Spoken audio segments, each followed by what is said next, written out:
Hello friends, good morning. स्वागत है आपका हमारे YouTube channel SCS EDU point पर। मैं पीयूष कुमार त्रिपाठी आप सभी का स्वागत करता हूं। जैसा कि आप सभी लोग जानते होंगे कि इस समय हमारा सेगमेंट चल रहा है PCS मुख्य परीक्षा 2019 के लिए कितने तैयार हैं आप, खुद को जांचें विथ SCS EDU पॉइंट। तो मैं आप लोगों से क्षमा चाहता हूँ कि 2 दिन में वीडियो नहीं बना सका। आज मैं फिर इसका अगला सेशन लेकर हाजिर हूँ आपके साथ। तो चलिए आज का सेशन हम शुरू करते हैं। जैसा कि आप सभी लोग जानते होंगे कि लॉकडाउन 5 लग चुका है, साथ ही अनलॉक 1 भी शुरू हो गया है।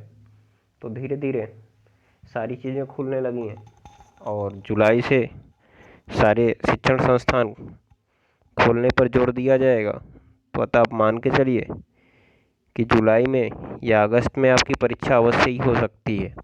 इसलिए आप लोग तैयार रहें और अपनी तैयारी को सही दिशा में आगे बढ़ाते रहें। तो चलिए फ्रेंड्स, आज के सेशन को शुरू करते हैं।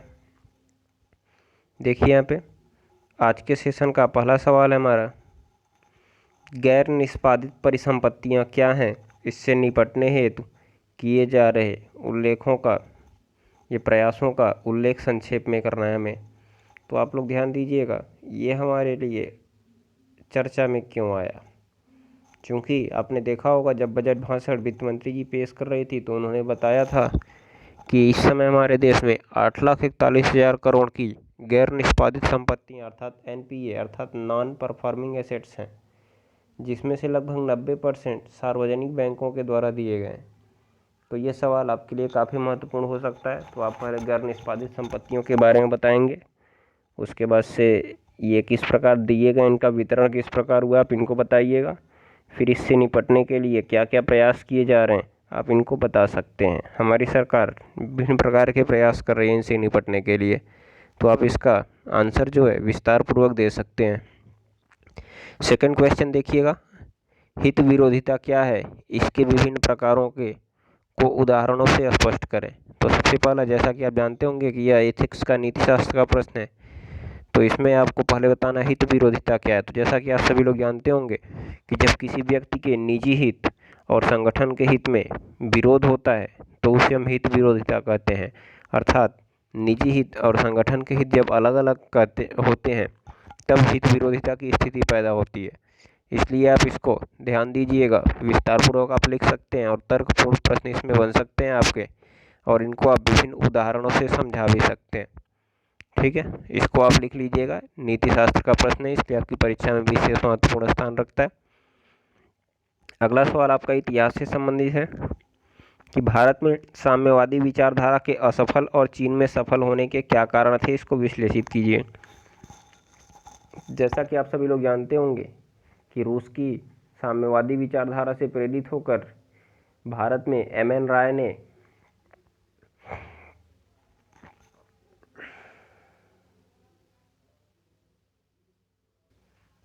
भारतीय कम्युनिस्ट पार्टी की स्थापना की थी, जो भारतीय स्वतंत्रता आंदोलन में काफ़ी सशक्त रूप से उभर नहीं सकी और असफल हो गई।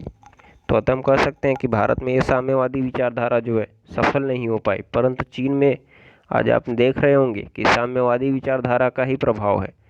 चीन में साम्यवादी विचारधारा माओ के विचारों से प्रेरित थी। अब ये किस कारण से सफल हुई आपको ये बताना है, इसका विश्लेषण करना है। विस्तारपूर्वक आप इसका विश्लेषण कर सकते हैं। अगले क्वेश्चन की ओर आगे बढ़ते हैं। अगला क्वेश्चन कहता है, IBC एक्ट में किए गए संशोधनों को स्पष्ट करें, इससे क्या लाभ होने की संभावना है, विचार प्रस्तुत करें। तो इसके बारे में अभी जानते होंगे कि इसमें संशोधन हाल ही में किया गया है, तो इसलिए प्रश्न आपकी चर्चा में रह सकता है। तो सर्वप्रथम इसमें आपको IBC एक्ट के बारे में बताना है, यह लोकसभा में कब पारित हुआ, राज्यसभा में कब पारित हुआ था और एक्ट कब बना था। उसके बाद फिर आप इसके संशोधन को बता सकते हैं कि इसका संशोधन कब पारित हुआ था। फिर आप इससे जो संशोधन हुए हैं उनसे लाभ क्या क्या हैं, इनको आप बता सकते हैं। तो आप भी इसका आंसर काफ़ी अच्छे तरीके से दे सकते हैं। हम लोग लास्ट क्वेश्चन की ओर आगे बढ़ते हैं। लास्ट क्वेश्चन कहता है, वित्त आयोग की संरचना को स्पष्ट करें, इसकी भूमिका का मूल्यांकन प्रस्तुत करें। तो जैसा कि आप सभी लोग जानते होंगे कि 1 अप्रैल 2020 से अगले वित्त आयोग की संस्तुतियाँ लागू होने वाली हैं। इसलिए यह सवाल आपके लिए चर्चा में रह सकता है। और 15वें वित्त आयोग का गठन एन.के. सिंह की अध्यक्षता में किया गया था, इसलिए यह आपके लिए एक महत्वपूर्ण प्रश्न हो सकता है कि वित्त आयोग की संरचना को स्पष्ट करें। आप इसका संविधान में उल्लेख भी बता सकते हैं कि किस प्रकार से है, तब आप इसकी संरचना आर्टिकल के साथ बताइएगा। उसके बाद इसकी भूमिका का जो मूल्यांकन है आपको करना है, इसका मूल्यांकन आप विस्तार पूर्वक कर सकते हैं। तो आप इन सवालों का आंसर 50 मिनट में देने की कोशिश करिए, जिससे आपके लिए अंत में कुछ समय बचा रहे, जिससे आप अन्य सवालों पर ज़्यादा समय दे सकें। तो आप अपनी स्पीड अभी से बनाते रहिए। धन्यवाद फ्रेंड्स, मिलते हैं अगले सेशन में।